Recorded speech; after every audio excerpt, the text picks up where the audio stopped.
نحمده ونستعينه ونستغفره ونؤمن به ونتوكل عليه ونعوذ بالله من شرور أنفسنا ومن سيئات أعمالنا من يهد الله فلا مضل له ومن يضلل فلا هادي له أشهد أن لا إله إلا الله وحده لا شريك له وأشهد أن محمدا عبده ورسوله هو الذي أرسل رسوله بالهدى ودين الحق ليظهره على الدين كله ولو كره المشركون اللهم صل على محمد وعلى آل محمد كما صليت على إبراهيم وعلى آل إبراهيم وبارك على محمد وعلى آل محمد كما باركت على إبراهيم وعلى آل إبراهيم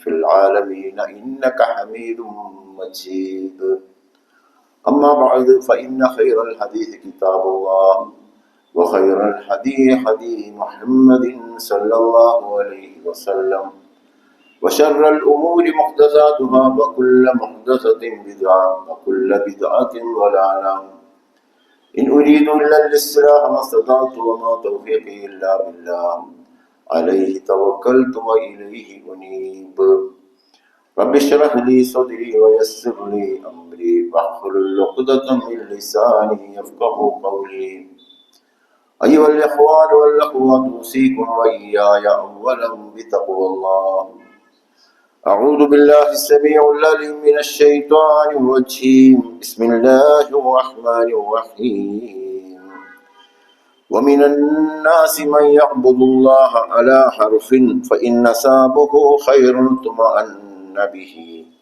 وإن أصابته فتنة انقلب على وجهه خسر الدنيا والآخرة ذلك هو الخسران المبين صدق الله العلي العظيم അള്ളാഹുവിന്റെ ദീനിലെ സത്യവിശ്വാസികളായ സഹോദരങ്ങളെ സഹോദരികളെ, റബ്ബു സുബ്ഹാനഹു തആലയുടെ വിധിവിലക്കുകൾ ജീവിതത്തിന്റെ നിഖില മേഖലകളിലും മുറുകെ പിടിച്ച് തഖ്വയോടുകൂടി ജീവിക്കുകയും അള്ളാഹുവിന്റെ ഇഷ്ടം, അതായത് ശാശ്വതമായ സ്വർഗത്തിലെത്തും വിധം കാര്യങ്ങൾ ഏറ്റവും ഭയഭക്തിയോടുകൂടി ജീവിതത്തിൽ പകർത്തുകയും ചെയ്യണമെന്ന് ആദ്യം എന്നോടും അതോടൊപ്പം നിങ്ങളോടും ഓർമ്മപ്പെടുത്തുകയാണ്, വസിയത്ത് ചെയ്യുകയാണ്. നമുക്കറിയാം, മനുഷ്യനെ സംബന്ധിച്ചിടത്തോളം വളരെ നിർണായകമായ നാളുകളാണ് നമ്മിലേക്ക് വന്നുകൊണ്ടിരിക്കുന്നത്. മനുഷ്യകുലത്തിന്റെ ശാശ്വതമായ ഭാവി നിർണയിക്കുന്ന രാവ് ഉൾപ്പെടെയുള്ള റമദാൻ, അടുത്ത വെള്ളിയാഴ്ചയൊക്കെ റമദാനിലായിരിക്കും നമ്മൾ ഉണ്ടാവുക. ആയുസ്സുള്ളവർക്ക് ഇവരെ സംബന്ധിച്ചിടത്തോളം അല്ലാഹു സുബ്ഹാനഹു തആല ആ റമദാനിലേക്ക് എത്തിച്ചേരുവാൻ നമ്മെ എല്ലാവരെയും അനുഗ്രഹിക്കുമാറാവട്ടെ. നമുക്കറിയാം, വിശുദ്ധി പ്രാപിക്കുക എന്നതാണ് ഇത്തരം സംഗതികളെ കൊണ്ട് ഉദ്ദേശിക്കുന്നത്. വിശുദ്ധമായ ആത്മാവേ എന്ന് മലായിക്കത്തുകൾക്ക് വിളിക്കാൻ പാകത്തിൽ ഒരു മനുഷ്യൻ ഈ ഭൂമുഖത്ത് ജീവിച്ചുകൊണ്ടേയിരിക്കുക സദാസമയവും. അങ്ങനെ ജീവിച്ചുകൊണ്ടിരിക്കെ മലായിക്കത്തുകൾക്ക് വിളിക്കാൻ സാധിക്കണം. നാട്ടുകാർ എത്ര വിശുദ്ധനായി മനസ്സിലാക്കിയാലും, വീട്ടുകാരും സമൂഹവും ഒക്കെ എത്ര വിശുദ്ധരാണ് എന്ന് ധരിച്ചാലും അതുകൊണ്ടൊന്നും നമ്മൾ രക്ഷപ്പെടാൻ പോകുന്നില്ല. അള്ളാഹുവിന്റെ മലക്കുകൾക്ക് അള്ളാഹു കൊടുക്കുന്ന അറിവ് പ്രകാരം ബോധ്യപ്പെടണം, ഇയാളെ ഈ അർത്ഥത്തിൽ വിളിക്കാൻ പറ്റും. അങ്ങനെ ഉള്ള ആളുടെ അടുത്തേക്ക് മാത്രമേ ഇസ്രായേൽ റഹ്മത്തിന്റെ മലക്കുകളെ കൊണ്ട് വരികയുള്ളൂ. അത് വിശുദ്ധിയുള്ളവർക്ക് മാത്രമേ ആ ഒരവസ്ഥ പ്രാപിക്കാൻ സാധിക്കുകയുള്ളൂ. വളരെ മ്ലേച്ഛമായ ചിന്തകളും വികാരങ്ങളും മോശപ്പെട്ട കാഴ്ചകളും കേൾവിയുമായി നടക്കുന്നുവെങ്കിൽ, അങ്ങനെ ഒരു ദിവസമാണ് നമ്മളുടെ മരണം വരുന്നത് എങ്കിൽ നമ്മളെല്ലാം നഷ്ടപ്പെട്ട ഹതഭാഗ്യരിൽ പെട്ടുപോകും. അതുകൊണ്ട് ആ മഹാദുരന്തത്തിൽ നിന്ന് രക്ഷപ്പെടുവാനുള്ള അവസരങ്ങളാണ് ഓരോ വർഷവും വിശുദ്ധ റമദാനിലൂടെ അല്ലാഹു സുബ്ഹാനഹു തആല മനുഷ്യരിലേക്ക് വന്നുകൊണ്ടിരിക്കുന്നത്. നമുക്കറിയാം, കാരുണ്യത്തിന്റെ കവാടം, സ്വർഗത്തിന്റെ കവാടങ്ങൾ മലക്കെ തുറന്ന് മനുഷ്യകുലത്തെ മനുഷ്യകുലത്തെ കാത്തിരിക്കുന്ന ഒരവസ്ഥ. ഇത്തരം സന്ദർഭത്തിൽ, ഇത്തരം ഇനിയുള്ള നാളുകളിൽ നരക വിമുക്തിയും സ്വർഗപ്രവേശനവുമായിരിക്കണം നമ്മളുടെ മുഴുവൻ ചിന്തകളും. മാത്രമല്ല, ദീനിന്റെ കാര്യത്തിൽ സമർപ്പിതരായി മാറുവാൻ ഇത്തരം നാളുകളിലൊക്കെ നമുക്ക് സാധ്യമാവേണ്ടതായിട്ടുണ്ട്. ഇസ്ലാമിക ചരിത്രത്തിലെ വളരെ സുപ്രധാനമായ സംഭവങ്ങളൊക്കെ നടന്നത് റമദാനിലാണ് എന്ന് നമ്മൾ മനസ്സിലാക്കേണ്ടതുണ്ട്.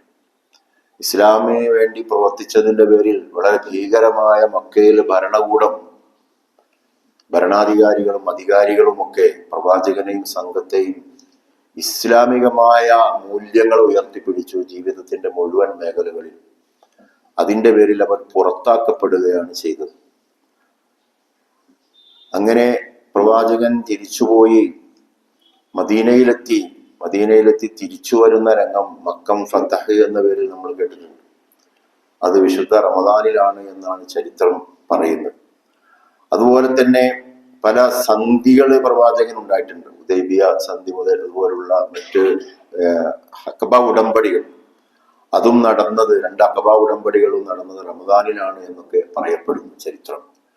അതുപോലെ നമുക്ക് കാണാൻ സാധിക്കും ഏറ്റവും വലിയ യൗമുൽ ഫുർഖാൻ എന്ന് ഖുർആൻ തന്നെ വിശേഷിപ്പിച്ച ബദർ ഉൾപ്പെടെ നടന്നത് റമദാനിലാണ്. സത്യാസത്യത്തിന്റെ വേർതിരിക്കപ്പെട്ട ദിനം അത് റമദാനിലാണ് എന്നറിയുന്നവരാണ് ഞാനും നിങ്ങളും. അപ്പോൾ ഇസ്ലാം എന്നതുകൊണ്ട് ഉദ്ദേശിക്കുന്നത് പരിപൂർണമായ സമർപ്പണമാണ്. അവിടെ പിന്നെ ഒന്നും ബാക്കി വെച്ചാൽ അവന്റെ കഥ കഴിഞ്ഞു.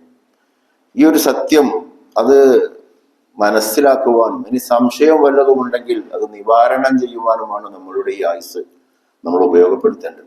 എന്നിട്ട് സമർപ്പിതരായി മാറാൻ. ബാക്കി നമുക്ക് എന്ത് സമ്പാദിച്ചിട്ടില്ലെങ്കിലും എന്ത് നഷ്ടപ്പെട്ടാലും അതൊക്കെ അല്ലാഹു സുബ്ഹാനഹു വ തആല അതിന്റെ രീതിയിൽ അത് കൈകാര്യം ചെയ്തുകൊള്ളും. പക്ഷെ ഇതൊന്നും നഷ്ടപ്പെട്ടു കഴിഞ്ഞാൽ നികത്താൻ പറ്റില്ല. ഇത് മനസ്സിലാക്കാനും അത് വ്യക്തമായി ബോധ്യപ്പെടുവാനും അതിന് സമർപ്പിതരായി സമർപ്പണം പൂർത്തീകരിക്കുവാനും ഒന്നും നമുക്ക് മറ്റൊരു അവസരം ഉണ്ടാവുകയില്ല എന്ന് നമ്മൾ റമദാനിനെ മുൻനിർത്തിക്കൊണ്ട് തിരിച്ചറിയാൻ എനിക്കും നിങ്ങൾക്കും സാധിക്കേണ്ടത്. പ്രധാനമായി 2 മേഖലകളിലാണ് ഇസ്ലാം കിടക്കുന്നത്. ഒന്ന്, അതിലേറ്റവും പ്രധാനപ്പെട്ട ഒന്നാമത്തെ മേഖല എന്ന് പറയുന്നത് ആജ്ഞാ കൽപ്പനകളാണ്. അള്ളാഹുവിന്റെ അതിന് ചെവി കൊടുക്കുകയും അതിന് സമർപ്പിതരായി മാറുകയും ചെയ്യണം. അള്ളാഹുവിന്റെ ചില ആജ്ഞകളാണ്, അത് ഓപ്ഷൻ ഇല്ലാത്തതാണ്. കേട്ടിട്ടില്ലെങ്കിൽ അതിന്റെ പരിണിതി ദുനിയാവിൽ തന്നെ വളരെയധികം പ്രയാസങ്ങൾ അവനുണ്ടാക്കും, മാനസികമായും ശാരീരികമായും സാമ്പത്തികം എല്ലാ അർത്ഥത്തിലും. മാത്രമല്ല അതിന്റെ പരിണിതി ശാശ്വതമായ നരകമായി മാറുകയും ചെയ്യും. ഇത് അള്ളാഹു ഖുർആനിൽ പറഞ്ഞതാണ്. ആദ്യം അള്ളാഹുവിൽ വിശ്വസിക്കണം. അള്ളാഹ് പറഞ്ഞതൊക്കെ സത്യമാണെന്ന് ബോധ്യപ്പെട്ടവർക്ക് ഇതൊക്കെ അംഗീകരിക്കാൻ കഴിയുള്ളൂ. അതിനുള്ളൊരു വിശാലമായ മനസ്സും ഉണ്ടാകണം. അപ്പൊ അള്ളാഹുവിന്റെ കൽപ്പനകളുണ്ട്, ആജ്ഞാ കൽപ്പനകൾ. അതിനോട് എന്ത് പ്രതികരിക്കുന്നു എന്നതാണ് ഒന്നാമത്തെ ഇസ്ലാമിന്റെ ഭാഗം. മറ്റൊന്നുള്ളത് അതിന്റെ അള്ളാഹു കൽപ്പിച്ച വിരോധങ്ങളുണ്ട്. ഈ വിരോധങ്ങളോട് എന്ത് നിലപാട് സ്വീകരിക്കുന്നു എന്നാണ്. ഇത് രണ്ടും ചേർത്ത് വെക്കാൻ നമുക്ക് സാധിക്കണം. അള്ളാഹുവിന്റെ കൽപ്പനകൾക്ക് പരിപൂർണമായി സമർപ്പിതരായി മാറുവാനും അള്ളാഹു പാടില്ല എന്ന് പറഞ്ഞ ഒരു കാര്യം അതിൽ നിന്ന് പാടെ വിട്ടുനിൽക്കുവാനുമുള്ള കഴിവ്, അതിനാണ് ഈമാനും, അതിനാണ് ആർജവും, അതാണ് തന്റെ ഇടം എന്നൊക്കെ പറയും ഇസ്ലാമിന്റെ ഭാഷയിൽ. അപ്പോൾ അതിന് സാധിക്കണം. അതിനുവേണ്ടി ശക്തി പകരാൻ വേണ്ടിയാണ് കഴിഞ്ഞ പല ഖുതുബകളിലും ഞാൻ സൂചിപ്പിച്ചതുപോലെ ഇബാദത്തുകൾ, ഇസ്ലാമിന്റെ ആരാധനാ കർമ്മങ്ങൾ മുഴുവനും ഇതിനു വേണ്ട പവർ നേടിയെടുക്കുവാൻ വേണ്ടിയാണ് എന്ന് നമ്മൾ മനസ്സിലാക്കേണ്ടത്.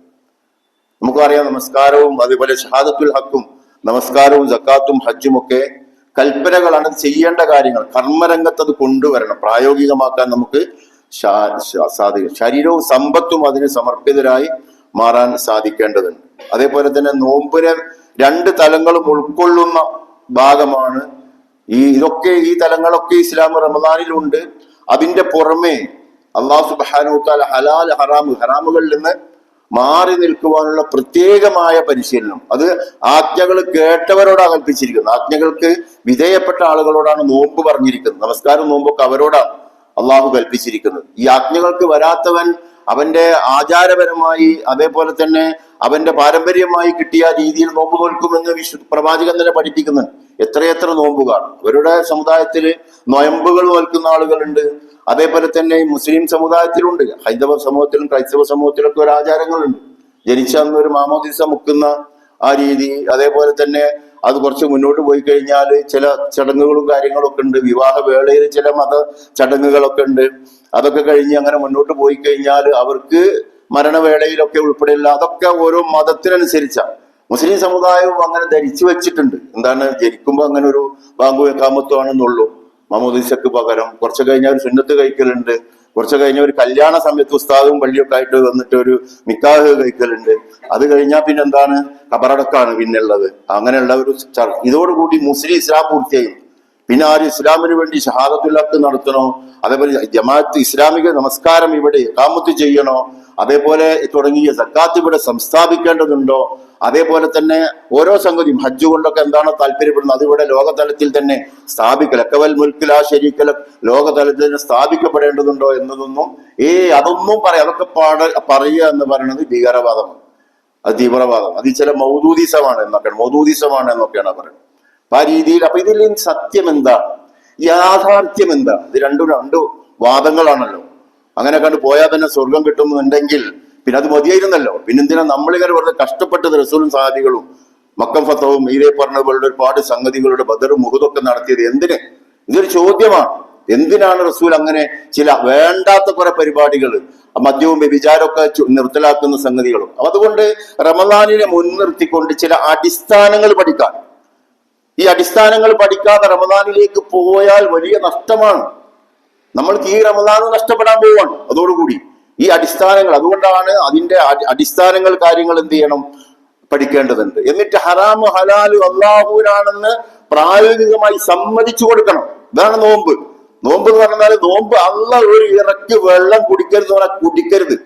അതാണ്. അത് അവനവന്റെ കാശാണെങ്കിലും ശരി, അവനവന്റെ മുമ്പിൽ ഉണ്ടെങ്കിലും ശരി, അവനവൻ എത്ര സാഹചര്യം ഉണ്ടെങ്കിലും ശരി, ഒരു തുള്ളി പോലും മറക്കാതിരിക്കൽ അള്ളാഹുവിന്റെ കൽപ്പനയാണ് എങ്കിൽ അതിന്റെ അർത്ഥം എന്താണ്? ആ ഒരു ഇറക്കാതിരിക്കാൻ മാത്രമല്ലല്ലോ കൽപ്പിച്ചിരിക്കുന്നത്.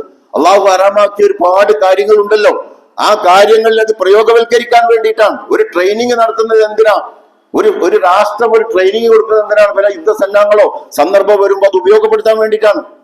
അല്ലാതെ ട്രെയിനിങ് തന്നെയാണ് കാര്യം എന്ന് പറയുന്ന ആ രീതി അപകടകരമാണ്. ആ വാദത്തെ നമ്മൾ മനസ്സിലാക്കണം. ഇത് ഞാൻ പറയാൻ പ്രത്യേക പശ്ചാത്തലമുണ്ട്. കേരളത്തിലൊക്കെ ലക്ഷക്കണക്ക് 10 ലക്ഷത്തിലേറെ ആളുകൾ പങ്കെടുത്തു എന്നൊക്കെ അവകാശവാദം ഉന്നയിക്കുന്ന, അതിനൊക്കെ നേതൃത്വം കൊടുത്ത മഹാരഥന്മാരെന്ന് അതിമഹാന്മാരുമൊക്കെ നമ്മൾ വിചാരിച്ചു കൊണ്ടിരുന്ന ആളുകളുടെയൊക്കെ ഉള്ളു പുറത്തു ചാടുകയാണ്.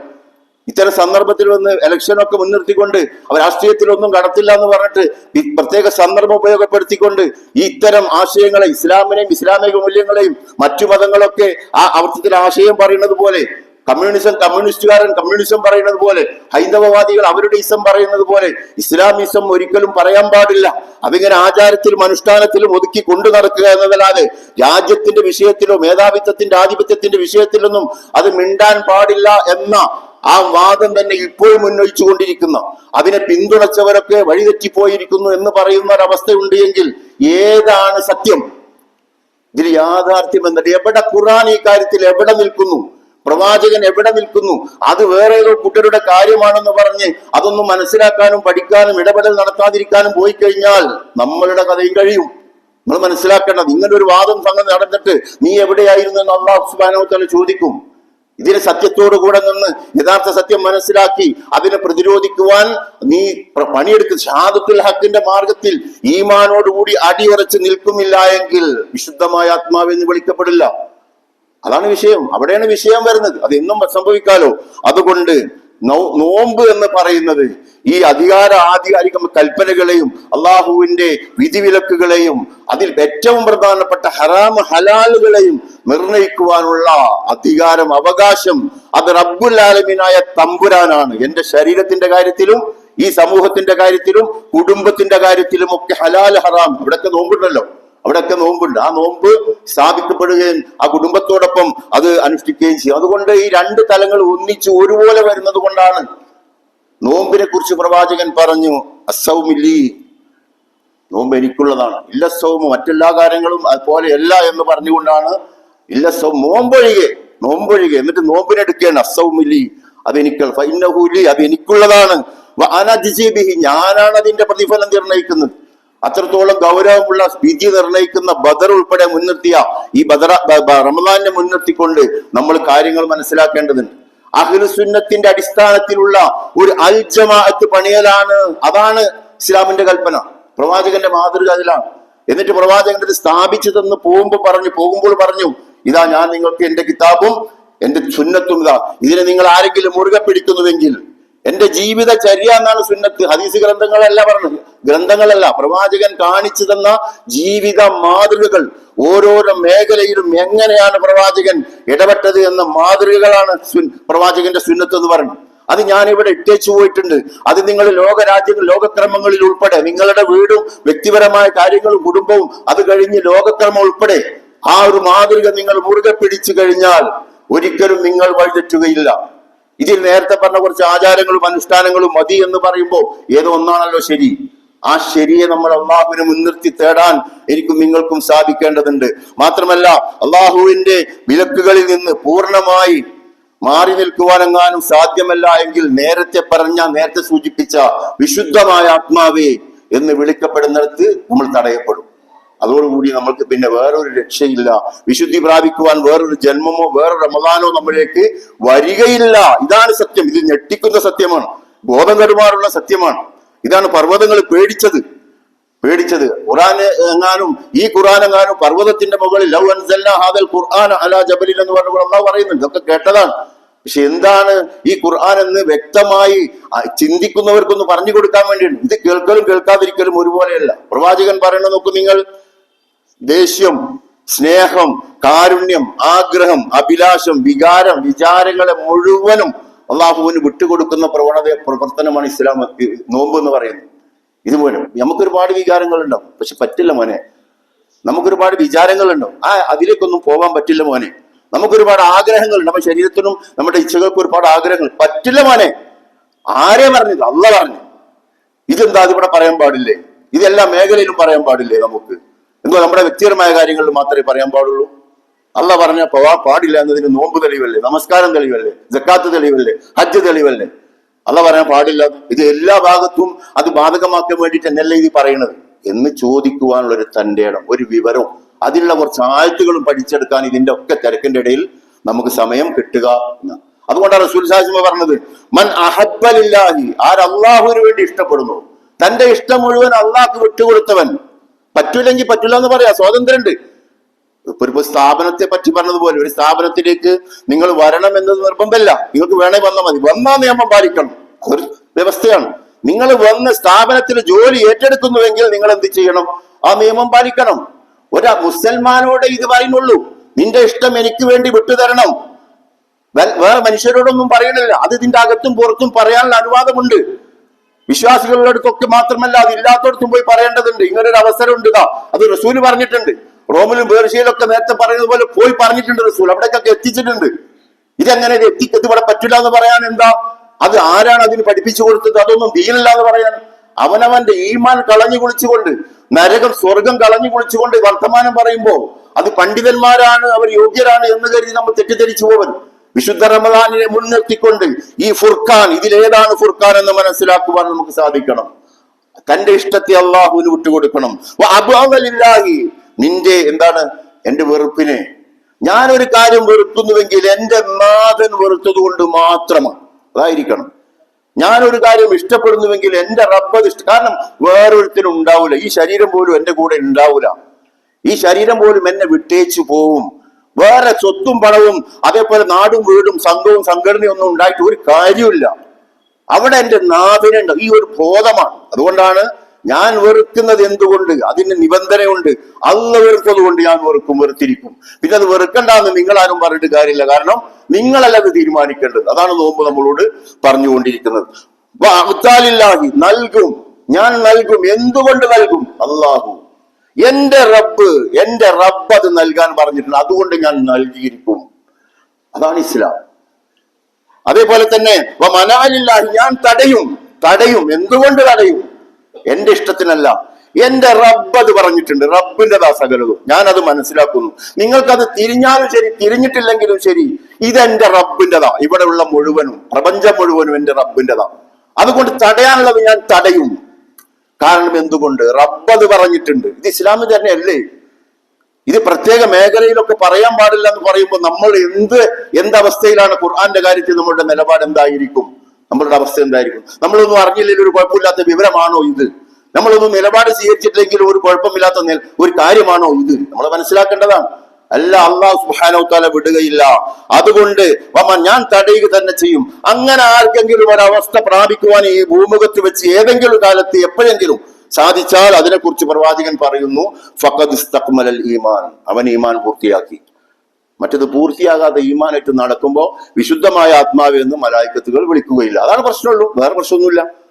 അതുകൊണ്ട് ആ ഒരു പ്രശ്നമാണ് തോന്നുന്നവന് ഇത് മനസ്സിലാവും, അല്ലെങ്കിൽ അതൊരു വിഷയമല്ലാത്തവന് തിരിയുകയില്ല. അതുകൊണ്ട് മാത്രമല്ല, റസൂൽ സല്ലല്ലാഹു അലൈഹി വസല്ലം ഇതിന്റെ വിശദീകരണങ്ങൾ ധാരാളം നൽകുന്നുണ്ട്.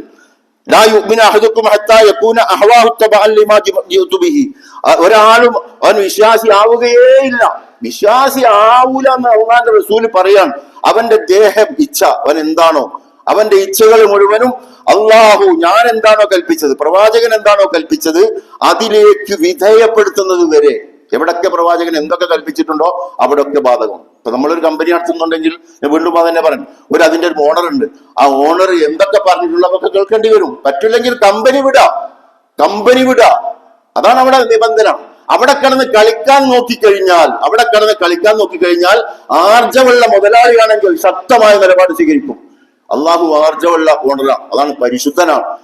പറഞ്ഞതുപോലെ അവിടെ യാതൊരു മാറ്റവും കാണുകയില്ല. അവൻ അപ്പടിപ്പറ പറഞ്ഞു, ഇവൻ ഇപ്പടി പറഞ്ഞു എന്നൊന്നും പറഞ്ഞത് കൊണ്ടൊന്നും ഒരു വിടൂല, ചെയ്തത് തെറ്റാണെങ്കിൽ. അതുകൊണ്ടാണ് അള്ളാഹു ശദീദുൽ ഇഖാബ്, അള്ളാഹു അതികഠിനമായി പിടിക്കുന്നവൻ. സക്കാത്തിനെ കുറിച്ചൊക്കെ പറഞ്ഞുകൊണ്ട് അള്ളാഹു പിടിച്ചു കെട്ടുന്നത് പോലെ വേറൊരുത്തനും പിടിച്ചു കെട്ടുകയില്ല. അത് അള്ളാഹു ശിക്ഷിക്കുന്നത് പോലെ വേറൊരുത്തനും ശിക്ഷിക്കുകയില്ല. സമാനതയില്ലാത്ത ശിക്ഷയാണ് അള്ളാഹു പ്രഖ്യാപിച്ചിരിക്കുന്നത്. ഇത് ആ അർത്ഥത്തിൽ നോക്കൂ നിങ്ങൾ, വിശുദ്ധ ഖുർആനിനെ ശരിവെക്കും നോക്കൂ നിങ്ങൾ. എല്ലാ മേഖലയും ബാധകമല്ലേ? രാഷ്ട്രീയം എന്ന് പറഞ്ഞ് അവിടെ നിങ്ങൾ അഡ്ജസ്റ്റ്മെന്റിന് വകുപ്പുണ്ടെങ്കിൽ പറയണം. അതുകൊണ്ട് നമുക്ക് തിരിയണം. പ്രവാചകന്റെ പ്രയോഗ ജീവിതത്തിൽ വകുപ്പുണ്ടെങ്കിൽ അത് മനസ്സിലാക്കി തരണം. ഫലാ വറബ്ബിക ലാ യുഅ്മിനൂന ഹത്താ യുഹക്കിമുക ഫീമാ ശജറ ബൈനഹും സുമ്മ ലം യജിദു ഫീ അൻഫുസിഹിം ഖറജൻ മിമ്മാ ഖളൈത വയുസല്ലിമു തസ്ലീമാ. നിന്റെ റബ്ബാണ് സത്യം. എത്ര അള്ളാനെ പിടിച്ചിട്ട് സത്യം പറയാം, ഇതിന് മാറ്റം ഉണ്ടാവും. ഫലാവറബ്ബിക, നിന്റെ റബ്ബാണ് സത്യം. ലാ യുഅ്മിനൂന, അവർ ഒരുത്തനും മുസ്ലിം ആവുകയില്ല, ഈമാൻ ഉൾക്കൊള്ളുന്നവരാവുകയില്ല. ഹത്താ ഏതുവരെ? യുഹക്കിമുക ഫീമാ ശജറ ബൈനഹും സുമ്മ ലം യജിദു ഫീ അൻഫുസിഹിം ഖറജൻ മിമ്മാ ഖളൈത വയുസല്ലിമു തസ്ലീമാ. അവർക്കിടയിൽ ഉണ്ടാവുന്ന പ്രശ്നങ്ങളിൽ നിന്നെ അവർ വിധികർത്താവാക്കണം. പ്രവാചകൻ എന്താ അതിൽ പറഞ്ഞത്, ഖുർആൻ എന്താ അതിൽ പറഞ്ഞത് എന്ന് അതിൽ വിധികർത്താവാക്കുകയും, എന്നിട്ട് അത് മാത്രം പോരാ, വിധികർത്താവാക്കിയെന്ന് നിന്നാ പോരാ, ആ വിധിയിൽ സർവാത്മന, അതിന് യാതൊരു ചൊറിച്ചിലുമില്ലാത്ത കോലത്തിൽ അതിന് വിധേയപ്പെടുകയും ചെയ്യുന്നത് പോലെ. വിധി ഇപ്പൊ ഇതായി പോയോ, അള്ളാന്റെ വിധിയും അത് നേതാക്കന്മാർ വിധിച്ചോ അതൊക്കെ തന്നെയാണ്, പക്ഷെ ഇതായി പോയോ എന്നൊരു ചൊറിച്ചിലുണ്ടായാൽ കഴിഞ്ഞു എന്നർത്ഥം, ഒരു അസ്വസ്ഥത മനസ്സിൽ. അതുകൊണ്ടാണ് സർവാത്മന, മനസ്സ് സ്വന്തമായി അതിന് വിധേയപ്പെടുകയും ചെയ്യുന്നത് വരെ, അതിന് വഴങ്ങുകയും ചെയ്യുന്നത് വരെ അള്ളാഹുവാണ് നിങ്ങളിൽ ഒരുത്തനും. അപ്പൊ ഏതൊക്കെ കാര്യത്തിലാണത്? പള്ളി കമ്മിറ്റിന്റെ കാര്യത്തിൽ പറ്റും, മറ്റേലൊന്നും ഇല്ലാന്ന് ആരെയും നമ്മളോട് പറഞ്ഞത്? പള്ളി കമ്മിറ്റിന്റെ കാര്യത്തിൽ ഇപ്പൊ ഇങ്ങനെ പൂർണ്ണമായി വിധേയപ്പെടേണ്ടതുള്ളൂ. അമ്പല കമ്മിറ്റിന്റെ കാര്യത്തിലും എല്ലാ കാര്യത്തിലും ഇപ്പൊ ഒരു വിവാദം നടന്നുകൊണ്ടിരിക്കുകയാണല്ലോ. ഈ സ്വാമിമാരുടെ അഴിമതി, എല്ലാത്തിലും അഴിമതി, അമ്പലത്തിലും ക്ഷേത്രങ്ങളിലും അതേപോലെ അതിന്റെ പേരിൽ നടക്കുന്ന പരിപാടികളിലൊക്കെ അഴിമതി നടത്തുമ്പോ ഈ അഴിമതിയെ നിങ്ങൾ മിണ്ടേണ്ടതില്ല. ആ അഴിമതി ഒന്നും നിങ്ങളെ ഭാഗമല്ല എന്ന് ഇസ്ലാമോ ഖുർആനോ അള്ളാഹുവിന്റെ റസൂലോ പ്രവാചകൻ എവിടെയെങ്കിലും പറഞ്ഞിട്ടുണ്ടോ? പൊതുജനങ്ങളുടെ മുതലെടുത്ത് അഴിമതി നടത്തുമ്പോ, കള്ളത്തരം നടത്തുമ്പോ, ലക്ഷക്കണക്കിന് കോടികളും ചെലവഴിച്ചുകൊണ്ട് ധൂർത്തും ധാരാളിത്വം അടിക്കുമ്പോ അതിനുവേണ്ടി സംസാരിക്കുന്നത് ദീനിന്റെ ഭാഗമല്ല, അതൊന്നും ദീനിൽ പെടുകയില്ല എന്ന് ആരെ നമ്മളോട് പറഞ്ഞു തന്നത്? എവിടെയാണ് അല്ലാഹുവിൻ്റെതല്ലാത്ത ഒരു സാധനം എവിടെയാണ് ഭൂമുഖത്തുള്ളത്? അതാദ്യം നമ്മൾ മനസ്സിലാക്കട്ടെ. ഈമാൻ തന്നെ പോയില്ലേ ഉണ്ട് എന്ന് പറഞ്ഞാൽ, നമ്മളിങ്ങനെ നിസ്കരിച്ച് നോമ്പ് നോറ്റ് ഇങ്ങനെ നടന്നാൽ തന്നെ സ്വർഗം കിട്ടുമെങ്കിൽ എന്തിന്? നേരത്തെ സൂചിപ്പിച്ചതുപോലെ. അതുകൊണ്ട് അള്ളാഹുവാണ് അവർക്കിടയിൽ ഉണ്ടാവുന്ന, മനുഷ്യകുലത്തിനിടയിൽ ഉണ്ടാവുന്ന പ്രശ്നങ്ങളിൽ ആരാണോ വിശ്വാസികൾ, അവർ നിന്നെ വിധികർത്താവാക്കണം. ആ വിധികർത്താവാക്കിയിട്ട് അതിന് പരിപൂർണമായി വിധേയപ്പെടുകയും ചെയ്യണം. വിധേയപ്പെട്ടതിന് ശേഷം ഒരു ചൊറിച്ചിലുണ്ടാവരുത്. സർവാത്മന എന്ന് പറഞ്ഞാൽ ഒരുപാട് വിശദീകരണങ്ങൾ ഉണ്ടാകും. ഒരു ചൊറിച്ചിലും അസ്വസ്ഥതയും ഇല്ലാത്ത കോലത്തിൽ വിധേയപ്പെടുന്നത് വരെ. അതുകൊണ്ടാണ് ആ അർത്ഥത്തിലുള്ള വിശുദ്ധ ഖുർആന്റെ ഒരുപാട് ആയത്തുകൾ നോക്കൂ നിങ്ങൾ. ഞാൻ നിങ്ങളുടെ മുമ്പിൽ ഓതി കേൾപ്പിച്ച ഏറ്റവും സുപരിചിതമായ സൂറത്തുൽ ഹജ്ജ് ഹജ്ജുമായി ബന്ധപ്പെട്ട് 11-ാമത്തെ ആയത്താണ്. അള്ളാഹു സുബ്ഹാനഹു വ തആല പറയാണ്, വമിനന്നാസി മൻ യഅ്ബുദുല്ലാഹ അലാ ഹർഫിൻ, ഓരത്ത് നിന്നുകൊണ്ട് അള്ളാഹുവിനെ ഇബാദത്ത് ചെയ്തുകൊണ്ടേയിരിക്കുന്ന കുറെ ജനമുണ്ട്. ഓരത്ത് നിന്ന് ഒരുങ്ങട്ട് ഇറങ്ങുന്നില്ല. നോക്കൂ, നിങ്ങൾ ഇസ്ലാമിക പ്രവർത്തനത്തിൽ ഏർപ്പെടാതെ ഒരാൾ മുസ്ലിമാണെന്ന് പറഞ്ഞു കഴിഞ്ഞാൽ അയാളുടെ സ്ഥിതി എന്താ? ഇസ്ലാമില് സംഘടിതമായ ഇസ്ലാമിക പ്രവർത്തനത്തിലേക്ക് അങ്ങോട്ട് ചെന്ന് അതിലിടപെട്ട് അതിലെ പ്രവർത്തനത്തിൽ കർമ്മനിരതനാവാതെ ഒരു മനുഷ്യൻ അള്ളാന്റെ മുമ്പിൽ ഇങ്ങനെ ചെന്നിട്ട് പറയാം, ഇന്ന സ്വലാത്തി വനുസുക്കി വമഹിയായ വമമാതി ലില്ലാഹി, കള്ളം, പച്ചക്കള്ളം 5 നേരം ചെന്നിങ്ങനെ പറഞ്ഞു കഴിഞ്ഞാൽ അള്ളാഹു സുബ്ഹാനഹു വ തആല എന്താ പറഞ്ഞിരിക്കുന്നത്? യാ അയ്യുഹല്ലദീന, സൂറത്തു സഫ് അള്ളാഹു കൊണ്ടുപോയി വെച്ചിരിക്കുന്നത് സൂറത്ത് ജുമുഅന്റെ മുമ്പാ, പിന്നെ മുനാഫിഖൂന അതിന്റെ ഇടയിലല്ല, അതിന്റെ ശേഷമുള്ളത്. അതായത് സൂറത്തു സഫ് പറഞ്ഞു അള്ളാഹു. എന്നിട്ട് അള്ളാഹു ജുമുഅയിൽ ഇത് ഉത്ബോധിപ്പിക്കാൻ വേണ്ടിയിട്ടാണെന്ന് പണ്ഡിതന്മാർ വിശദീകരിക്കുന്നു. തൊട്ടുടനെ തന്നെ ജുമുഅ ചേർത്ത് വെച്ചത്. ജുമുഅയിൽ ഈ സഫിൽ പറയുന്ന കാര്യങ്ങൾ അതീവ ഗൗരവത്തോടു കൂടി അവരെ ഉണർത്തുകയും എന്നിട്ട് അവർ ആ ജുമുഅ ഉപയോഗപ്പെടുത്തി കാര്യങ്ങൾ നടപ്പാക്കുന്നില്ലെങ്കിൽ പിന്നീട് അവർ എത്താനുള്ള ചില മുനാഫിക്കുകളാണ്. ആ മുനാഫിക്കുകളെങ്ങാനും ആയിക്കഴിഞ്ഞാലുള്ള ഗതികെട്ട അവസ്ഥയും ഇപ്പൊ എല്ലാം നടത്തപ്പെട്ടു. സംഘടിതമായ ഇസ്ലാമിക പ്രവർത്തനമില്ല. ജുമുഅയിൽ അങ്ങനെ കാര്യങ്ങൾ പറഞ്ഞ് മനസ്സിലാക്കി കൊടുക്കുന്ന സിസ്റ്റം ഇല്ല.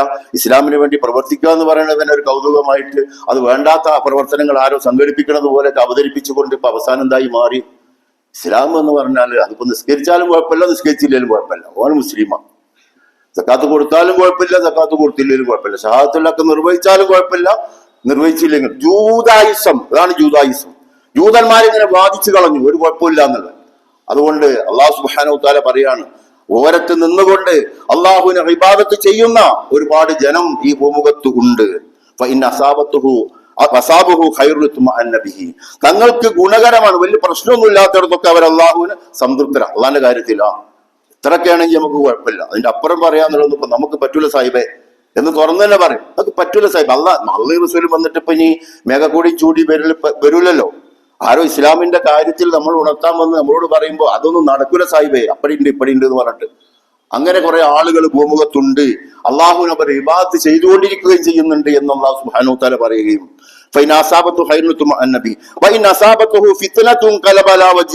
അവർക്ക് പ്രശ്നം ഉണ്ടാവും. ഞാനിപ്പോ ഇതിലേക്ക് വല്ലാണ്ട് ഇറങ്ങിക്കഴിഞ്ഞാൽ അപ്പടി ആ ചില വിഷയങ്ങളൊക്കെ ഇതിലുണ്ട് എന്ന് ഇവൻ മനസ്സിലായ അപ്പൊ തന്നെ അവൻ പറയും, ഒന്നും നടക്കൂല സാഹിബേ, മുഖം ഒരൊറ്റ തിരിക്കല. തങ്ങൾക്ക് വല്ല ദോഷവും ബാധിക്കും എന്ന് കണ്ട ഉടനെ തന്നെ അവരെന്ത് ചെയ്യും? അതിൽ നിന്ന് പിന്തിരിയാളെ. അതിപ്പോ ഇവിടെ പറയാൻ പറ്റില്ല. നമ്മൾ ഇന്ത്യയല്ലേ, ഇന്ത്യക്ക് എന്ത് പ്രത്യേകത? ഇന്ത്യക്ക് എന്ത്? നമ്മുടെ രാജ്യം എന്നുള്ളൊരു പ്രത്യേകത ഉണ്ട്. അത് എല്ലാ രാജ്യക്കാർക്കും ഉണ്ട്, അവരുടെ രാജ്യത്തിന്റെ അതേതായ പ്രത്യേകത. അല്ലാതെ എന്ത് പ്രത്യേകത? ഇസ്ലാമിന്റെ കാര്യത്തിൽ ഇന്ത്യക്ക് എന്ത് പ്രത്യേകത? കൂടുതൽ സാധ്യതയാണ് നമ്മൾ കാണേണ്ടത്. കാരണം ഇന്തോനേഷ്യ കഴിഞ്ഞാൽ ലോകത്ത് ഏറ്റവും കൂടുതൽ മുസ്ലിങ്ങൾ താമസിക്കുന്ന രാജ്യമാണ് ഇന്ത്യ. ഇത് ആദ്യം പറയേണ്ട രാജ്യത്തിൽ ഒന്ന് ഇന്ത്യയാണ്. ഇതിനു മുമ്പ് ഇതിനേക്കാളും വലിയ രാജ്യമായിരുന്നു. ശത്രുക്കൾ വളരെ ആസൂത്രിതമായി മുറിച്ചതാണ്.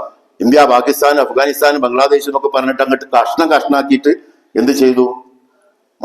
മുറിച്ച് കഷ്ണാക്കിയിട്ട് മുസ്ലിങ്ങളെ എന്ത് ചെയ്തു? പിന്നെ എല്ലാം അർത്ഥം അതായത് ഷണ്ഡീകരിച്ച് കളഞ്ഞതാണ്. ഇനിയിപ്പോ ഇവിടെ നിന്നിട്ടെങ്കിലും ഒന്ന് പറയാന് ഈ ദീനൊക്കെ ഒന്ന് അള്ളാഹു ഖുർആനൊക്കെ ഒന്ന് പഠിക്കാനും പറയാനും പറ്റൂല എന്നാ പറയുന്നത്. അപ്പൊ അതുകൊണ്ട് ആരെങ്കിലും പറഞ്ഞു കഴിഞ്ഞാൽ അവനെ പിന്തുണച്ചവൻ അവരെന്തെങ്കിലും അർത്ഥത്തിൽ മുന്നണി ആയിട്ടുണ്ടെങ്കിൽ അത് ഭീകരവാദമാണെന്ന് ലക്ഷക്കണക്കിന് ആളുകളെ മുൻനിർത്തി നീണ്ട താടിയും തലപ്പാവും ഒക്കെ വെച്ചുകൊണ്ട് ഇപ്പോഴും പറയുമ്പോ എന്തായിരിക്കും ഈ സമുദായത്തിന്റെ അവസ്ഥ എന്നൊന്ന് ആലോചിക്കേണ്ടതുണ്ട്. അതുകൊണ്ട് അതാണ് അഹ്ലുൽ സുന്നത്ത് വൽ ജമാഅത്ത് അടിത്തറയുള്ള ഒരു അൽജമാഅത്ത് നമ്മൾ ആലോചിക്കേണ്ടത്.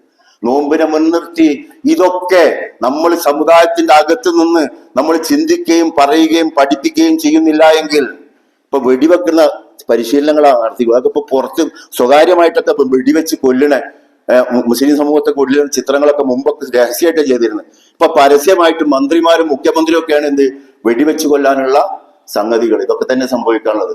എന്നിട്ട് ഇവരൊക്കെ കൂടി വന്ന് നമ്മൾ എന്തൊക്കെ ചെയ്യും, നമുക്ക് തരും എന്ന ധാരണയാണെങ്കിൽ ഒരു പള്ളി ഉണ്ടാക്കാൻ പോകുന്നില്ല. ഇവരുടെ കൈകളാലൊന്നും ഒരു പള്ളിയും തടയാനും പോകുന്നില്ല. ആരെങ്കിലും തകർക്കുന്നുണ്ടെങ്കിൽ തടയാനും അവർക്ക് കഴിയില്ല, നോക്കി നിൽക്കും. ബാബരി മസ്ജിദ് തകർത്ത് തരിപ്പണമാക്കുമ്പോ പ്രധാനമന്ത്രി ഉൾപ്പെടെ നോക്കി നിന്നൊരു രാജ്യത്താണ് നമ്മളുള്ളത്. നമ്മൾ മനസ്സിലാക്കേണ്ട കാര്യമാണ്. അതുകൊണ്ട് റമദാന്റെ മുന്നത്തിൽ തന്നെ പറയുകയാണ്, രണ്ടും അള്ളാഹുവിന് സമർപ്പിക്കുന്ന ഒരു ഇസ്ലാമിനെ പൂർണ്ണമായി ബദർ ഉൾപ്പെടെ നടന്ന ഒരു റമദാനിനെ തേടുവാൻ തിരിച്ചു പിടിക്കുവാനും എനിക്കും നിങ്ങൾക്കും സാധിക്കേണ്ടതുണ്ട്. അള്ളാഹു സുബ്ഹാനഹു വ തആല പറയാൻ ഈ കൂട്ടരുണ്ടല്ലോ, ഓരത്ത് വെച്ചുകൊണ്ട് അള്ളാഹുവിനെ ഇബാദത്ത് ചെയ്ത, നമസ്കരിച്ച് ഒരുപാട് കാര്യങ്ങൾ നോമ്പൊക്കെ നോറ്റ് നടന്ന ഈ ജനതയുണ്ടല്ലോ, ദുനിയാവ് നഷ്ടപ്പെട്ടവരാണ്. അവർക്ക് ദുനിയാവ് നിന്നേരാണ്. നമുക്കറിയാം ദുനിയാവ് നഷ്ടപ്പെട്ട അവസ്ഥ നമുക്കറിയാം. ഒരു ഗതിയില്ല. മുസ്ലിം പേര് വരെ മറച്ചു വെച്ചുകൊണ്ടാണ് ഇന്ന് മുസ്ലിം കുട്ടികളൊക്കെ ഒന്ന് ഭയപ്പെടുകയാണ് പേര് പറയാൻ വരെ. സൂപ്പർ സ്റ്റാർ ആയിട്ട് കാര്യം എന്താ, അയാളെ പേര് ഇതായിപ്പോയി എന്നുള്ളതാണ്. ആ പേര് പോലും പുറത്ത് പറയാൻ പറ്റാത്ത രീതിയിൽ അത്രയും അപമാന ഭാരത്താൽ മൂടപ്പെടുന്ന ഒരവസ്ഥ ഒരു ഭാഗത്തുണ്ട് എന്ന് നമ്മൾ മനസ്സിലാക്കണം. അതുകൊണ്ട് നിന്ദ്യരും നീചരുമാക്കപ്പെടുകയും ദുനിയാവ് അവർക്ക് നഷ്ടപ്പെടും. ആഖിറവും നാളെ പോകും. ആഖിറം പോലാണ് പ്രശ്നം. ദുനിയാവ് എങ്ങനെ നഷ്ടപ്പെട്ട് നമ്മൾ അഡ്ജസ്റ്റ് ചെയ്താൽ പോകാമായിരുന്നു. ആഖിറം നാം പലപ്പോഴും പറയാറുണ്ട്, ഒരു താഴ് മറിക്കാനുള്ളൂ ഈ ദുനിയാവ്, ഒരു താള് മറിക്കാനോ. ആദം നബി മുതലുള്ള കാലഘട്ടം ഇനി അന്ത്യനാൾ വരേക്കുമുള്ള കാലഘട്ടം എടുത്താൽ തന്നെ അതൊരു പുസ്തകമായാലും ഒരു താള് ഒരു മറിക്കേ ഉള്ളൂ. നമ്മൾ കഴിഞ്ഞ കുത്തുബയിൽ ഞാൻ സൂചിപ്പിച്ചു. ഇനി അതിലേക്ക് അറ്റമില്ലാത്ത പരലോകം കൂടെ കൂടിച്ചേർന്നാലോ? റസൂൽ പറയുന്നുണ്ട്, ആ പരലോകം കൂടി അപേക്ഷിച്ച് ഈ ദുനിയാവ് ഒരു തുള്ളി ഇങ്ങനെ ഇറ്റാൻ നിൽക്കുന്നത് പോലെ ഇറ്റൂലല്ലോ. അത് റസൂലിന്റെ ഭാഷയിൽ തന്നെ അത് ഇറ്റണമൊന്നുമില്ല, ഇറ്റാൻ മാത്രം ഇല്ല. അതങ്ങനെ വിരൽത്തുമ്പിൽ എന്താണോ അവശേഷിച്ച് നിൽക്കുന്നത്, അതൊരു തുടി വെള്ളത്തിന്റെ പാടാണെങ്കിൽ അതേ ഉള്ളൂ ദുനിയാവ് എന്നാ പറഞ്ഞിരിക്കുന്നത്. പ്രവാചകൻ പറഞ്ഞതാ, മാറ്റം ഉണ്ടാവില്ല. നിങ്ങൾക്കറിയോ, നമ്മളൊക്കെ സമയം ധാരാളമായി ചെലവഴിച്ചു കൊണ്ടിരിക്കുന്ന മുതലും അതേപോലെ സ്ഥാനമാനങ്ങളും അതേപോലുള്ള സംഗതികളെ കുറിച്ച് എന്താ റസൂൽ പറഞ്ഞതറിയോ? റസൂൽ സാഹിബ് ചീഞ്ഞ് കുടലൊക്കെ പുറത്തു ചാടിയ ഒരാട്ടിനെ കാണിച്ചു കൊടുത്തു. എന്നിട്ട് അതിലൂടെ കാക്കകളും അതുപോലുള്ള പക്ഷികളൊക്കെ കൊത്തി വലിക്കുന്ന രംഗം കണ്ടപ്പോൾ റസൂൽ അവിടെ നിർത്തി. സഹാബികളൊക്കെ നിർത്തിയിട്ട് ചോദിച്ചു, ഇതാരെങ്കിലും 1 ദിർഹമിന് ആരെങ്കിലും വാങ്ങുമെന്ന് ചോദിച്ചു. 2 ദിർഹമിന് വാങ്ങുമെന്ന് ചോദിച്ചു. അപ്പൊ 2 ദിർഹമിന് റസൂല്, ഞങ്ങൾക്ക് എന്തിനാണ് ഇത് ഈ ചീഞ്ഞളിഞ്ഞ കാക്കകൾ കുത്തി വലിച്ചുകൊണ്ടിരിക്കുന്ന കഴുകൻ ഇങ്ങനെ പുറത്തേക്ക് ഇങ്ങനെ മാന്തിക്കൊണ്ടിരിക്കുന്ന ഇതെന്തിനാണെന്ന് ചോദിച്ചു. 1 ദിർഹമിന് വാങ്ങുമെന്ന് ചോദിച്ചു. അപ്പൊ എന്തിനാ റസൂലെ ഞങ്ങൾക്ക് ഇത് 1 ദിർഹമിന്? വെറുതെ നിന്നാൽ ആരെങ്കിലും സ്വീകരിക്കുമെന്ന് ചോദിച്ചു. എന്തിനാ റസൂലെ ഞങ്ങൾക്ക് ഇത്? എങ്കിൽ നിങ്ങൾ മനസ്സിലാക്കണം, അള്ളാഹുവിന്റെ മുമ്പിൽ നിങ്ങളെ വാരി വലിച്ചു കൂട്ടിക്കൊണ്ടിരിക്കുന്ന സക്കാത്ത് പോലും കൊടുക്കാതെ വാരി വലിച്ച് കൊടുക്കും, അത് അവിടെ കൊടുക്കണോ എന്ന് ചോദിക്കണം. അതുവരെ വാരി വലിച്ചു കൂട്ടിക്കൊണ്ടിരിക്കുന്ന ഈ സമ്പത്തുണ്ടല്ലോ, ഈ സമ്പത്ത് ഇതിനേക്കാളും മോശമാണ് അള്ളാഹുവിന്റെ മുമ്പിൽ എന്നാ. നമുക്ക് ഈ സാധനത്തോട് ഒരു വെറുപ്പാണല്ലോ. കാക്ക അതിങ്ങനെ ആർത്തിയോടുകൂടി കൊത്തി വലിക്കാണ്, കഴുകന്മാര് കൊത്തി വലിക്കാണ്. കഴുകൻ ഇങ്ങോട്ട് വരുമ്പോഴേക്കും കുറുക്കം കടന്നിട്ട് ഓടിക്കാണ് കഴുകന്മാരെയും കാക്കയും. എന്നിട്ട് അതിന്റെ പിന്നാലെ കടിച്ചു ഇമ്പുന്ന ഈ ആടിലെ ചീഞ്ഞളിഞ്ഞ ആട് എത്രത്തോളം വൃത്തികെട്ടതാണോ അതിനേക്കാളും മോശമാണ് ദുനിയാവിലെ വിഭവം അള്ളാഹുവിന് മുമ്പിൽ നിന്ന് റസൂൽ സാഹിബ് മുത്തഫഖുൻ അലൈഹി ഹദീസിൽ പഠിച്ചിട്ടുണ്ടെങ്കിൽ നമ്മൾ എവിടെയാണ് നിൽക്കേണ്ടത്? ഇതൊക്കെ നമുക്ക് ചില തിരിച്ചറിവ് മരണത്തിനോട് കൂടി ശരി തന്നെയാണല്ലോ. നമുക്ക് 3 കഷ്ണം കഫൻ പുടവ വേണമെന്നുണ്ടെങ്കിൽ ആര് തീരുമാനിക്കും? ആരാ തീരുമാനിക്കത്? തീരുമാനിക്കാൻ അള്ളാഹ് തന്നെ ഉള്ളൂ. അതൊന്നും കഫൻ ചെയ്യേണ്ടതില്ല എന്നല്ല തീരുമാനിച്ചാൽ കത്തി അങ്ങോട്ട് കരിക്കും നമ്മളെ. തീപിടുത്തത്തിൽ കിടന്നിട്ട് എന്നിട്ട് വെണ്ണീരിൽ എന്നിട്ട് കഫൻ ചെയ്യാനാ? കിട്ടൂല. ശരീരമൊക്കെ എന്തായി മാറും? ദഹിപ്പിച്ച് വെണ്ണീരാക്കിയിട്ട് കളയാൻ അള്ളാഹുവിന് സാധിക്കും. ഇതിനെക്കുറിച്ചൊക്കെ നിങ്ങൾ നിർഭയരാണോ എന്നുള്ള ചോദിക്കുന്നുണ്ട്. ആ സാധനം ഒന്ന് കിട്ടി ഒന്ന് പൊതിഞ്ഞിക്കൊണ്ടായി ഖബറടക്കിയാൽ ഒരു സമാധാനമായിരുന്നു. അപ്പൊ അതും കിട്ടാതെ വരുമ്പോഴല്ലോ വല്ലാത്തൊരു തീപിടുത്തത്തിന് വലിയ പണിയുണ്ടോ സുഹൃത്തുക്കളെ, സഹോദരങ്ങളെ? അതുകൊണ്ട് ഈ റബ്ബിനെ ആണോ വിധേയപ്പെടേണ്ടത്? അല്ല ഇത്തരം ഉസ്താക്കന്മാരെയും ഞാരെയും വിമർശിക്കാൻ വേണ്ടി പറയല്ല. വർത്തമാനം അവരൊക്കെ നല്ല മഹാന്മാരാണ്, നമ്മൾ അങ്ങനെ തന്നെയാ കാണുന്നത്. പക്ഷെ ചില വർത്തമാനം ഉണ്ടല്ലോ, ഇനിയെങ്കിലും അവസാനിപ്പിച്ചിട്ടില്ലെങ്കിൽ അതിൻ്റെ ഒക്കെ ഭവിഷ്യത്ത് വളരെ വലുതായിരിക്കും. അതുകൊണ്ട് സഹോദരങ്ങൾ, ഈ നോമ്പിനെ മുൻനിർത്തി ഇത്തരം ചില ആയത്തുകൾ ഉണ്ടോ ഖുർആനിൽ? അല്ലാഹു സുബ്ഹാനഹു വ തആല ദുഖുലു ഫിസ്സിൽമി കാഫ, നിങ്ങൾ ഇസ്ലാമിലേക്ക് പൂർണ്ണമായി പ്രവേശിക്കാൻ പറഞ്ഞിട്ടുണ്ടോ? അങ്ങനെ പൂർണ്ണമായി പ്രവേശിച്ചതിന്റെ ഭാഗമായി പ്രവാചകൻ ഇന്ന കാര്യങ്ങളൊക്കെ ചെയ്തിട്ടുണ്ടോ എന്ന് പഠിക്കാനുള്ള തീരുമാനം. വെറും ഖുർആൻ ക്ലാസ്സുകൾക്ക് തന്നെ കുറിച്ചല്ല, അസ്ലിൽ നിന്നുകൊണ്ട് പഠിക്കാനുള്ള തീരുമാനം എടുത്തിട്ട് ഖുർആനൊക്കെ വീട്ടിലൊക്കെ ഒന്ന് പോയി, പലപ്പോഴും ഞാൻ പറയാറുണ്ട്, ഒന്ന് നെഞ്ചത്തേക്ക് ചേർത്ത് പിടിക്കുക. പരിഭാഷ തന്നെ അർത്ഥം അറിയുന്നവന് വെറും ഖുർആൻ തന്നെ മനസ്സിൽ നെഞ്ചോട് ചേർത്താൽ മതി. അയാൾക്ക് അർത്ഥം അറിയും, വായിച്ചാൽ തന്നെ കിട്ടും. വായിച്ചാൽ കിട്ടി മനസ്സിലാവുന്നില്ല എങ്കിൽ പരിഭാഷയുള്ള ഖുർആൻ എടുത്തിട്ട് നെഞ്ചത്തിൽ അമർത്തി പിടിച്ചിട്ട് കരയുക തന്നെ. കരഞ്ഞ് ഇതെനിക്ക് തന്നിട്ടില്ലെങ്കിൽ വേറെ എന്ത് തന്നിട്ടും കാര്യമില്ല. ഖബറിൽ മൻ ഇമാമുക്ക എന്ന ചോദ്യത്തിന് ഞാൻ ഉത്തരം പറയാൻ എനിക്ക് സാധ്യമല്ലെങ്കിൽ വേറെ എന്ത് കിട്ടിയിട്ട് എന്താണ് എനിക്ക് ഫലം? എന്റെ മക്കളെ കൊണ്ട് എന്ത് കാര്യം? എന്റെ ജോലി കൊണ്ടും സ്ഥാനമാനങ്ങളെ കൊണ്ടും എനിക്ക് എന്ത് കാര്യം റബ്ബേ എന്ന് ചോദിക്കാൻ കഴിയണം. അതാണ് റമദാൻ. ഇതല്ല അവസാനത്തെ റമദാനാണെന്ന് തോന്നിയാലേ അത് സാധിക്കുള്ളൂ, അല്ലെങ്കിൽ തോന്നില്ല. മൂപ്പർക്ക് ഇനി ഒരുപാട് റമദാൻ ഉണ്ട്, കഴിഞ്ഞ കൊല്ലം ഉണ്ടായിട്ടുണ്ടല്ലോ, അത് അടുത്ത കൊല്ലം ഉണ്ടാവുമെന്ന് പ്രതീക്ഷിക്കുന്നവന് ഒരു റമദാനും കിട്ടാൻ പോകുന്നില്ല എന്ന് റസൂൽ പറഞ്ഞു. ഇതെന്റെ അവസാനത്തെ റമദാനാണ് എന്ന ബോധം സ്വന്തം മനസ്സിലേക്ക് കൊണ്ടുവന്ന് നെഞ്ചോട് ചേർത്ത് പിടിച്ചിട്ട് ഈ ഇസ്ലാമിനെ, വിശുദ്ധ ഖുർആനിനെ നെഞ്ചേറ്റുവാങ്ങാൻ അള്ളാഹുവിന്റെ കൽപ്പനയാണ്. അതുകൊണ്ട് ഇതിനി മേഘക്കൂടയും ചൂടി മലക്കുകളുടെ അകമ്പടിയോടുകൂടി അള്ളാഹു തന്നെ മേഘക്കൂടയും ചൂടി വരുമെന്നാണ് പ്രതീക്ഷിക്കുന്നതെന്ന് നിങ്ങൾ പൂർണ്ണമായ ദീനിലേക്ക് വരുവിൻ എന്ന് പറഞ്ഞുകൊണ്ട് അള്ളാഹു പറഞ്ഞിട്ടുണ്ട്. എങ്കിൽ അത് വരില്ല കേട്ടോ. മലായിക്കത്തുകൾ വരുന്നത് റൂഹിനെ പിടിക്കാൻ തന്നെ വരുള്ളൂ. അതിന്റെ മുമ്പ് ഒരു മലക്കും വന്നിട്ട് ഇത് പറഞ്ഞു തരുമെന്നൊന്നും ആരും പ്രതീക്ഷിക്കേണ്ടതില്ല. അവരൊക്കെ ആ മലായിക്കത്തിൽ വന്നപ്പോ പോയിട്ടുണ്ട്. അവരുടെ സ്ഥിതി എന്താണ് എന്ന് അള്ളാഹുവിന് മാത്രമേ അറിയുകയുള്ളൂ. അതുകൊണ്ട് ഖുർആൻ പറഞ്ഞത്, റസൂല് പറഞ്ഞത് ഇതൊക്കെ നടന്നിട്ടുണ്ടെങ്കിൽ ഇതും നടക്കാനുള്ളത് തന്നെയാണ് എന്ന ബോധത്തിന്റെ അടിസ്ഥാനത്തിൽ ഈ റമദാനിനെ സമീപിക്കുക. ഖുർആനാണ് റമദാനിന്റെ മർമ്മം. ആ മർമ്മത്തിൽ തന്നെ കയറി പിടിച്ചുകൊണ്ട് ഈ റമദാനിനെ സ്വന്തമാക്കുവാൻ നമ്മൾ സന്നദ്ധമാവുക. അല്ലാഹു സുബ്ഹാനഹു വ തആല എല്ലാ അർത്ഥത്തിലും നമ്മെ അനുഗ്രഹിക്കുമാറാവട്ടെ. അഖൂലു ഖൗലി അസ്തഗ്ഫിറുല്ലാഹ ലി വ ലക്കും.